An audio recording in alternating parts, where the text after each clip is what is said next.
Hi, good evening, good morning, good afternoon, whatever time you're joining in. I'm glad you're here. Welcome to Thursday, where we do a Bible study every week, 8 p.m. Eastern, 5 p.m. Pacific, or at a time that's convenient for you. We are now going through Acts chapter 10, and before we get started, just want to give you a little information on the front end. Normally, I tell you if you're joining recorded, skip through for a couple minutes, but I want you to hang here because this is for everyone. On Monday of this week, I posted a verse. Every Monday we put out Memory Verse Monday, and these are memory verses that you can memorize and write them on your heart. And as you go throughout the day, you can be reminded of the Word of God. And this Bible verse that we had this week came from the Psalms, and it is Psalm 122:6. And I read, quote, "Pray for the peace of Jerusalem. May those who love you be secure." Psalms 122:6. This scripture has rang out throughout the world. I had no idea that this topic of Israel was going to hit this page the way that it did. And as a result, we have had many countries join in over the last few days. And some of those countries include, because as you know, I'm located here in the southeast portion of the United States. But some of these are coming in from Canada, Colombia, Macedonia, Pakistan, Malaysia, Turkey, Uganda, India, Philippines, and Saudi Arabia. These are just a few of those countries that are being represented on the page over the last few days. As a result, some of you have been hit up by Facebook Messenger phone calls and messages. I cannot control those. All I can tell you is to block them, and block them on the Facebook page and also on Messenger. I've had a couple myself over the last couple of days, and I know that I've had 2 people in this community say the same. So if you are getting those, I can't control it. This is social media. It is a public platform. If you've commented or liked something, it's easy for people to go through and see that you did and then begin to reach out to you directly. I apologize. When I pray for God to broaden our territory here with this social media page, Live on Purpose, it is comes under the umbrella of Patty Baker Ministries.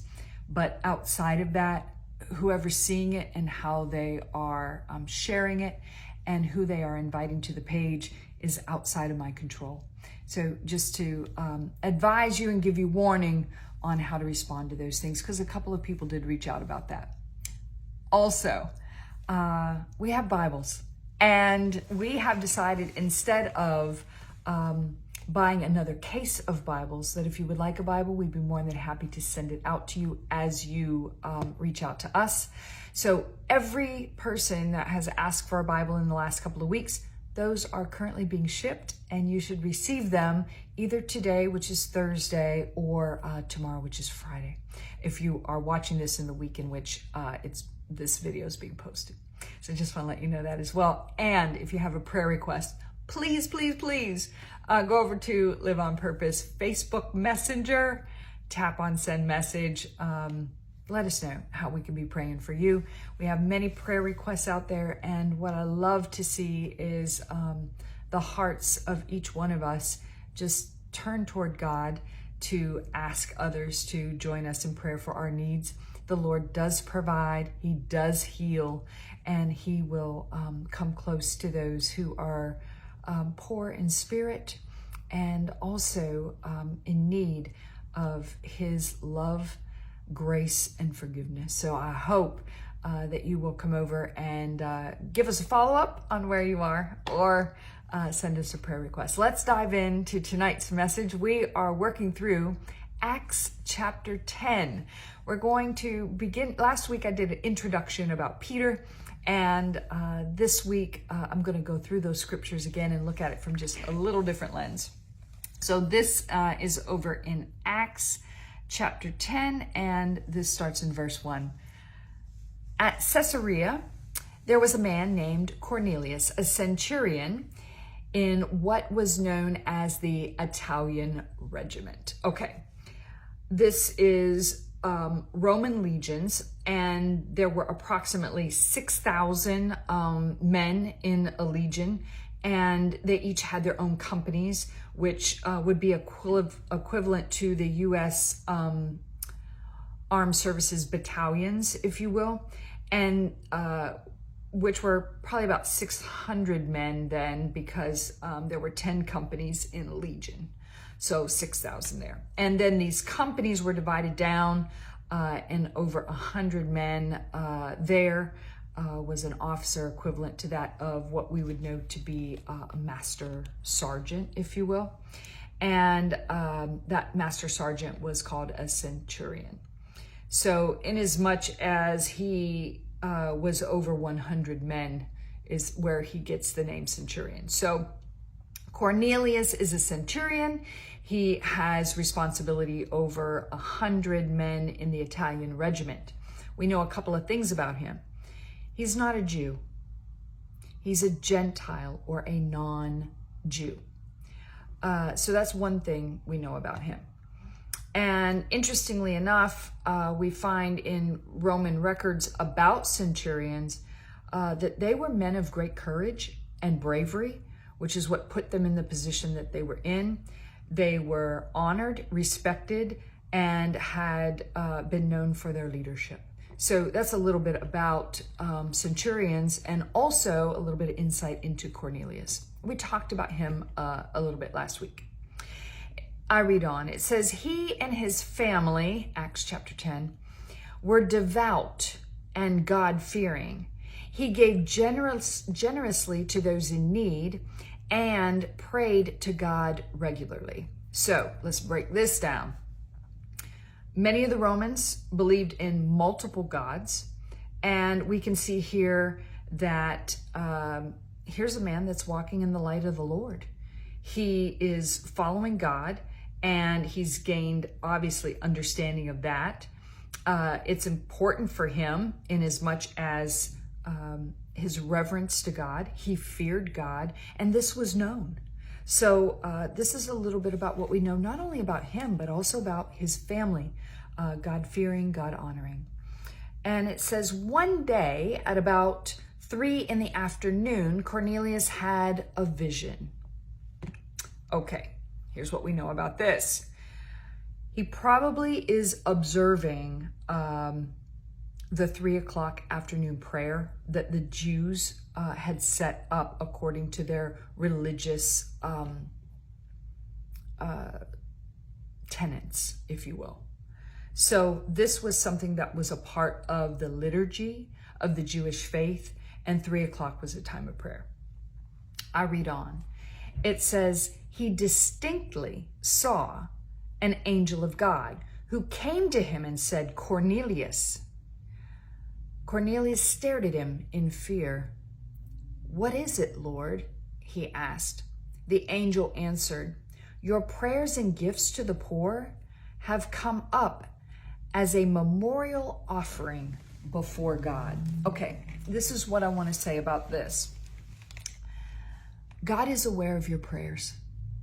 He's aware of the heart behind your giving. It does not go unnoticed before God. Your prayers and your actions, right? They've come up before God. I read on. The Bible says, now, the angel says to Cornelius, send men to Joppa, also known as Jaffa, so Joppa or Jaffa, Joppa or Jaffa, to bring back a man named Simon, who is called Peter.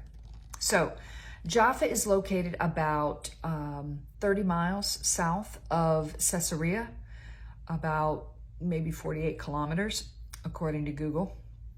And the modern population of Jaffa is about 60,000, which is one of the ancient seaports along the Mediterranean. It was man-made by King Herod, and it is considered to be one of the most beautiful ports along there.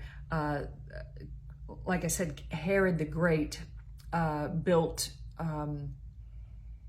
the breakwater in there, and it's still a harbor today. So I read on. The angel says to Cornelius, Peter is staying with Simon the tanner, whose house is by the sea.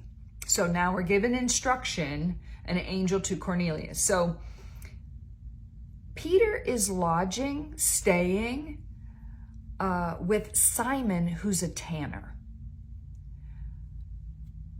And his house is along the seaside. An outcast in the Jewish faith is a tanner, okay?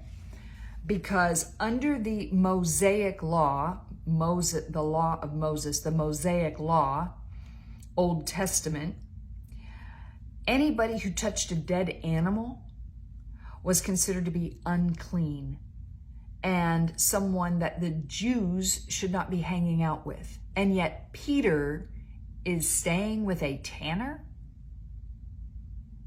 Interesting, isn't it? So the very fact that Peter's in his house indicates that the walls of Jews and non-Jews are continuing to break down, okay? I find that interesting here because we'll see a little bit later on when we look at the life of Peter that his life has been called to preach to the non-Jews. So I read on, when the angel who spoke to Cornelius had gone, Cornelius called 2 of his servants and a devout soldier who was one of his attendees. So these are the best of the best and the closest to him and the ones that he trusts the most. Cornelius is not going. I spoke about this last week. He is delegating this task. That's what the angel told him to do. Cornelius told them everything that had happened to him with the angel and the vision and sent them to Joppa. That's over in Acts 10. I just read you through 1 through 8. I read on. It says, about noon the following day, as they were on their journey and approaching the city of Joppa, Peter went up on a roof to pray. Now, this is not uncommon to go up on a roof. Roof was part of a place of the house. He was following a pattern of Jewish prayer because he's going up to the roof to pray. Based upon the time of day and the fact that we find out in the next verse that he's preparing for a meal to eat. Jewish pattern of prayer was at the 3rd hour, which was at 9 o'clock in the morning, and then the 6th hour, which was at noon, and then the 9th hour, which is at 3 o'clock, which is when Cornelius was praying the day before, and he had that vision from the angel. So these were the Jewish hours of prayer. So now it's lunchtime, it's noon, Peter's gone up to the rooftop to pray, and again, it sounds like a mystery. You know, why would he be up on the roof? That's kind of crazy because we in our modern day times here in America would not be up on our roof having lunch or praying. But they had flat roofs and it was like that of a little patio, had plants, they would hang laundry. People would bathe up there. They kept water up there. So you could see the city from there. And so the rooftop was an added space to the house. So it was a standard part of the house. So I read on. Peter became hungry and wanted something to eat. And while the meal was being prepared, he fell into a trance. He saw heaven open and something like a large sheet being let down to the earth by its 4 corners. It contained all kinds of 4-footed animals. They were reptiles as well as birds. And then a voice told him, "Get up, Peter, kill and eat." Interesting. Surely not, Lord, Peter replied. I have never eaten anything impure, unclean. Peter's a Jew. You're not going to eat that. This happened 3 times, and immediately the sheet was taken back to heaven. And while Peter was wondering about the meaning of the vision, the men sent by Cornelius found out where Simon's house was and stopped at the gate. And they called out, asking if Simon, who is also known as Peter, was staying there. And while Peter was still thinking about the vision, the Spirit said to him, but wait, there's more, Simon, 3 men are looking for you. Go get up and go downstairs. Do not hesitate to go with them, for I have sent them.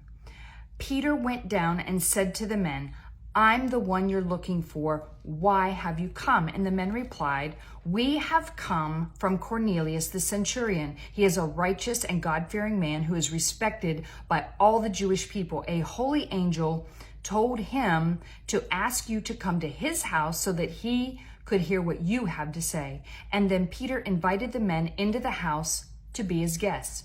Peter did? He don't even live there. He's staying at a tanner's house. But no, wait, he goes ahead and invites them in. Oh, hey, come on in. That's part of the hospitality of the culture, okay? So I read on. Peter invited them in to the house to be his guests. The next day, Peter started out with them, and some of the believers from Joppa went along. The following day, they arrived in Caesarea. Cornelius was expecting them and had called together his relatives and close friends. As Peter entered the house, Cornelius met him and fell at his feet in reverence. But Peter made him get up. Stand up, he said. I'm only a man myself. While talking with him, Peter went inside and found a large gathering of people, and he said to them, you are well aware that it is against our law for a Jew to associate with or visit a Gentile. Yeah, but you're staying with a tanner who's unclean. And you're seeing all these 4-footed animals coming down, and the Spirit of the Lord telling you it's okay to kill and eat these animals. Although I know you're a Jew and you've been raised differently, it's okay. So, you are well aware that it is against our law for a Jew to associate with or visit a Gentile. But God has shown me in that vision yesterday before these men came to get him, that I should not call anyone impure or unclean. So when I was sent for, I came without raising any objection. May I ask why you sent me? Cornelius answered, 3 days ago, I was in my house praying at this hour, 3 p.m. Suddenly a man in shining clothes stood before me and said, Cornelius, God has heard your prayer and remembered the gifts of the poor. Send to Joppa for Simon, who is also called Peter. He is a guest in the home of Simon the tanner, who lives by the sea. So I sent for you immediately, and it was good for you to come. Now we are all here in your presence, and in the presence of God, to listen to everything the Lord has commanded you to tell us. And then Peter began to speak.